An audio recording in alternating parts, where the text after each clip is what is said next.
welcome to Islamabad. Hello, welcome to Islamabad. We're just going to have a little bit of a conversation about safety in Pakistan, because I'm sure you guys are really interested in that.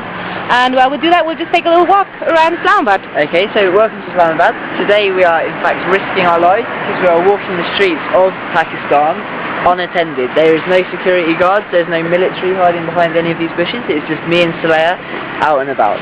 So as we walk down the street, you will see it's very interesting. As you see, it's quite empty in Islamabad, and Islamabad is quite a quiet place. But you can see like the roads look perfectly normal, everything looks perfectly normal. You can see fast cars and posh cars. And Karachi is a little more messy and a little more crowded and a bit more raw, but again it's still pretty safe to be walking around. Are we crossing the road? Nope. Walking this way? Okay, so what was your first question?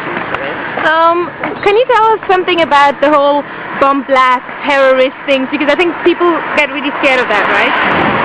Well, there's not really that many bomb blasts in the big cities, and again it's something that you're not really aware of. It's hard to see a terrorist and spot someone who's carrying a suicide bomb under their vest.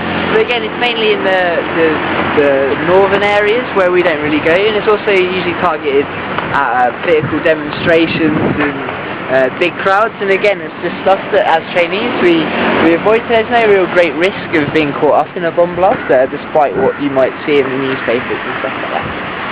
Okay, what about like political unrest? Now there's elections coming up, and you know, Bhutto was murdered, and you know, state of emergency. Like, how does that feel?